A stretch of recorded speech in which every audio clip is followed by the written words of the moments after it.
ഇന്ന് September 25 world pharmacist day. അപ്പോൾ ഈ ദിവസം ഫാർമസിസ്റ്റിന് നമ്മുടെ ഒരു ഹെൽത്ത് കെയർ സിസ്റ്റത്തിൽ ഫാർമസിസ്റ്റിൻ്റെ റോള് എന്താണ് എന്നൊരു രണ്ട് വാക്ക് പറയാം എന്നാണ് ഞാൻ ഉദ്ദേശിക്കുന്നത്. ഫാർമസിസ്റ്റ് ശരിക്കും പറഞ്ഞാൽ ഒരു ലിങ്കാണ്, ഡോക്ടറുടെയും രോഗിയുടെയും ഇടയിലുള്ള ഒരു ലിങ്കാണ്. അതായത് ഡോക്ടർ പറയുന്ന മരുന്നുകൾ ഡിസ്പെൻസ് ചെയ്യുക, അതെങ്ങനെ കഴിക്കണം, കഴിച്ചാൽ എന്തെങ്കിലും ദോഷഫലം, ഉദാഹരണമായിട്ട് വെറും വയറ്റിൽ കഴിച്ചു കഴിഞ്ഞാൽ ഇന്ന ദോഷഫലം വരും, ആ രീതിയിൽ കൗൺസിൽ ചെയ്യുക.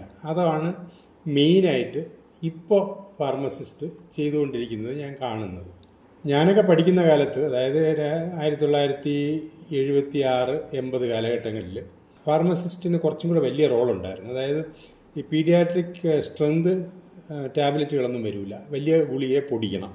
അപ്പോൾ പൊടിച്ച് പല പല പൊതികളിലാക്കി തരിക, അല്ലെങ്കിൽ അത് തന്നെ സിറപ്പിലോട്ട് ആഡ് ചെയ്യുക. അപ്പോൾ പല സ്ട്രെങ്ത് സിറപ്പ് ഉണ്ടാവില്ല, ഒറ്റ സ്ട്രെങ്ത് സിറപ്പേ ഉണ്ടാവുള്ളൂ. അതിൻ്റെ സ്ട്രെങ്ത് കൂട്ടാനായിട്ട് പൊടിച്ച് അതിനകത്തോട്ട് ചേർക്കുക. പിന്നെ ഈ കാമ്പൗണ്ടിങ് എന്ന് പറഞ്ഞു കഴിഞ്ഞാൽ ഓയിൻമെൻറ്റ് ഉണ്ടാക്കുക, മിക്സ്ചർ ഉണ്ടാക്കുക. പക്ഷേ അതിന് കാമ്പൗണ്ടർ എന്ന് പറഞ്ഞ് വേറൊരാളുണ്ടാവും. അയാൾ ഡിഗ്രി ഒന്നും ഉള്ളവരായിരിക്കില്ല, ജോലിയിൽ കയറി കഴിഞ്ഞ് ജോലിയിൽ നിന്ന് ചെയ്ത് പഠിച്ചവരാണ് ഈ കാമ്പൗണ്ടർ എന്ന് പറയുന്നത്. അപ്പോൾ ഈ കാമ്പൗണ്ടർ കൊണ്ട് ചെയ്യിക്കാൻ വിവരമുള്ള ഒരാൾ വേണമല്ലോ, അതാണ് ഈ ഫാർമസിസ്റ്റിൻ്റെ റോള്. അപ്പോൾ അന്ന് അങ്ങനെ കിട്ടിക്കൊണ്ടിരുന്ന പല കാര്യങ്ങളും ഇപ്പോൾ കിട്ടുന്നില്ല. ഇപ്പോൾ ഉദാഹരണമായിട്ട് കോൾട്ടാർ ഓയിൻമെൻറ്റ് അന്ന് കിട്ടുമായിരുന്നു, കാരണം ഫാർമസിസ്റ്റ് അത് ഉണ്ടാക്കും. അപ്പോൾ അതിപ്പോൾ കിട്ടാത്തതുകൊണ്ട് എന്താ ബുദ്ധിമുട്ട്? ഈ പലതും കോൾട്ടാർ കൊണ്ട് നമുക്ക് മാനേജ് ചെയ്യാമെന്നുള്ള പലതിനും നമുക്ക് സ്റ്റീറോയിഡ് കൊടുക്കേണ്ടി വരുന്നു. അപ്പോൾ അമ്മാതിരി ഒരുപാട് കാര്യങ്ങളിൽ ഫാർമസിസ്റ്റിന് അന്ന് റോളുണ്ടായിരുന്നു. പക്ഷേ ഇപ്പോൾ അത്ര ആ റോളുകൾ കാണുന്നില്ല. അതായത് അന്ന് കുറച്ചും കൂടെ കസ്റ്റമൈസ്ഡ് മെഡിസിൻ ആയിരുന്നു എന്ന് പറയാം. അതായത് ഓരോ ആളിനും കുറച്ച് വ്യത്യാസം. എനിക്ക് ഡെർമറ്റോളജിയിലൊക്കെ നല്ല ഓർമ്മയുണ്ട്.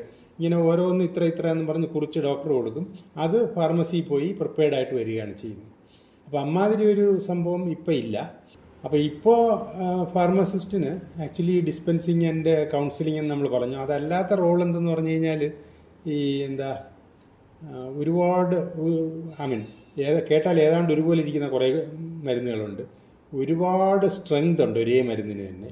അപ്പോൾ ഇതൊക്കെ തെറ്റുകൂടാതെ രോഗിക്ക് കൃത്യമായിട്ട് കിട്ടുന്നുണ്ടോ എന്ന് ഉറപ്പാക്കാനായിട്ട് ക്വാളിഫൈഡ് ആയിട്ടുള്ള ഒരു ഫാർമസിസ്റ്റ് അത്യാവശ്യം തന്നെ. പിന്നെ ഈ ജനറിക് മെഡിസിൻ സബ്സ്റ്റിറ്റ്യൂഷൻ, പലപ്പോഴും ജനറിക് മെഡിസിൻസിന് വില കുറവായിരിക്കും, അതേസമയം മറ്റ് കമ്പനിയുടെ പേരിൽ വരുന്ന മെഡിസിൻ്റെ അതേ പ്രയോജനം ഉണ്ടാവും. അങ്ങനെയുള്ളപ്പോൾ നമുക്ക് സബ്സ്റ്റിറ്റ്യൂട്ട് ചെയ്യണമെങ്കിൽ ഇതിനെപ്പറ്റി വിവരമുള്ള ആൾ വേണം. അപ്പോൾ അവിടെയും നമുക്ക് ഫാർമസിസ്റ്റ് വേണം, വെറുതെ മരുന്ന് എടുത്തു കൊടുക്കുന്ന ഒരാൾ പോരാ. പിന്നെ ഈ മരുന്നുകൾ പ്രോപ്പറായിട്ട് സ്റ്റോർ ചെയ്യുന്നത് എങ്ങനെ, പ്രത്യേകിച്ചും വാക്സിൻസ്. അപ്പോൾ അമ്മാതിരി ഇപ്പോൾ ഫാർമസിസ്റ്റിൻ്റെ റോള് കുറച്ചൊന്ന് വ്യത്യസ്തമാണ് ഞങ്ങൾ പഠിച്ചിരുന്ന കാലഘട്ടത്തെ അപേക്ഷിച്ച്. പക്ഷേ നമ്മൾ കാലം മാറുന്നതനുസരിച്ച് മാറണമല്ലോ. ഈ വേൾഡ് ഫാർമസിസ്റ്റ് ഡേയിൽ എല്ലാ ഫാർമസിസ്റ്റിനും എൻ്റെ ഭാവുകങ്ങൾ നേർന്നുകൊണ്ട് ഞാൻ നിർത്തുന്നു.